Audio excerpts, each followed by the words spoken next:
കൈകൾ ഒരേ പ്രവൃത്തികൾ ചെയ്യുന്നു, കണ്ണുകൾ ഒരേ ദിശയിൽ നീങ്ങുന്നു. പക്ഷേ ഒരാൾക്കത് സ്വർഗത്തിലേക്കുള്ള പാത, മറ്റേയാൾക്കത് വെറും സാധാരണ ജീവിതം.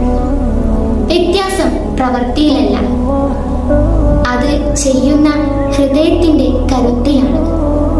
ഖാല സല്ലല്ലാഹു അലൈഹി വസല്ലം, ഇന്നമൽ അഅ്മാലു ബിന്നിയാത്ത്.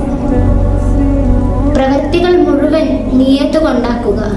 തിരുനബിയുടെ കാലത്ത് ഒരു മനുഷ്യൻ മദീനയിലേക്ക് യാത്ര പോകുന്നുണ്ട്.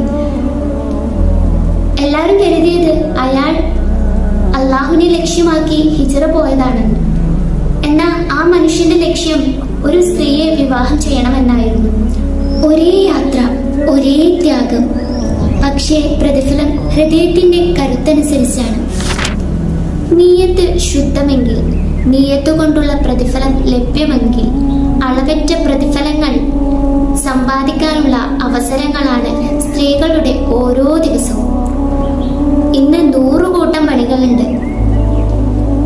ഈ പണികളെല്ലാം എടുത്ത് എന്റെ നടുകൊടിഞ്ഞു എന്നൊക്കെ ചിന്തിക്കുന്ന നേരം ഈ പ്രവൃത്തി അള്ളാഹുവിന് വേണ്ടിയാണ്, എന്റെ കുടുംബത്തിന് വേണ്ടിയാണെന്ന് ചിന്തിച്ചു കഴിഞ്ഞാൽ പാചകം സ്വതക്കയായി മാറും.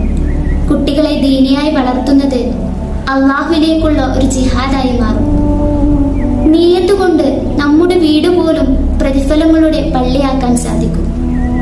മനസ്സിന്റെ കരുത്ത് നന്നാക്കി നമ്മുടെ സാധാരണ ജീവിതം പോലും ഇബാദത്താക്കാൻ സാധിക്കുമെങ്കിൽ ഇസ്ലാം എത്ര